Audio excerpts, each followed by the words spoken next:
Përshëndetje për të gjithë.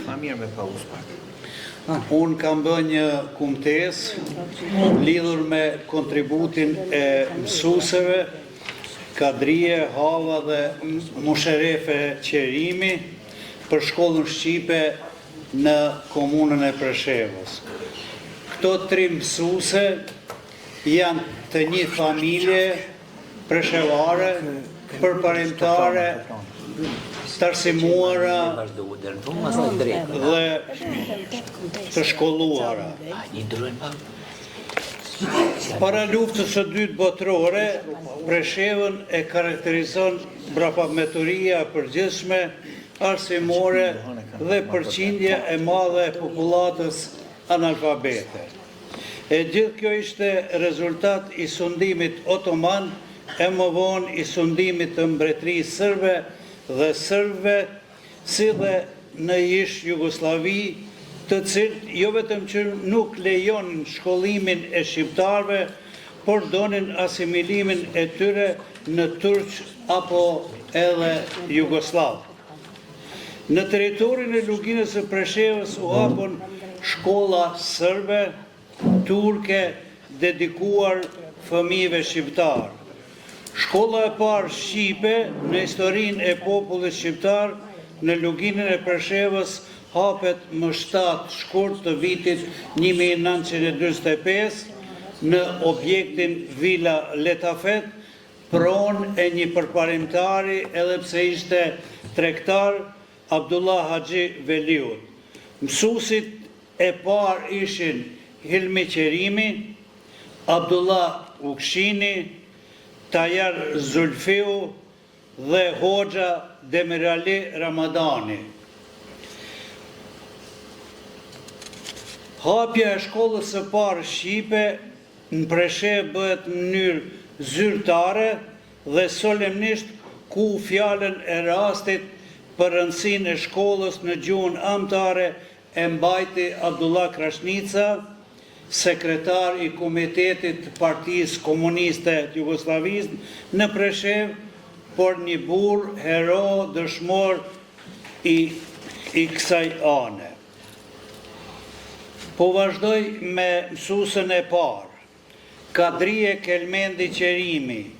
Ajo u lind në vitin 1925 në Preshevë. Babai i saj, Demirali Ramadani, Hoxha, mësues i shkollës së parë shqipe në Preshevë. Kadria me dëshirën e babait të saj u bë mësuesja e parë në komunën e Preshevës.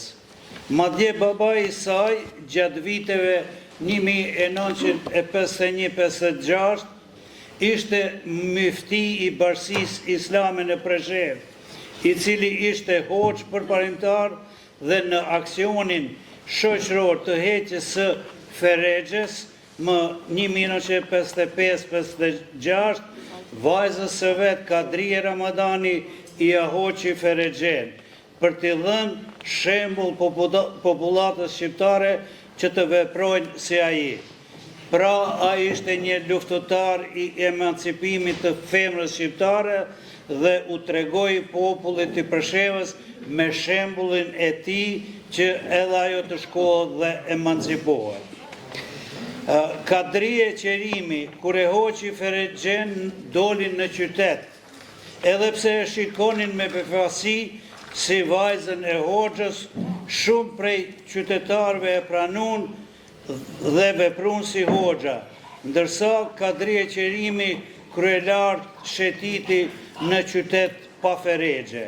E kuptueshme se ishte vështirë për një femër shqiptare heqja e Ferexhes, por ajo edhe pse pati shumë muhabet negativ, ajo i doli.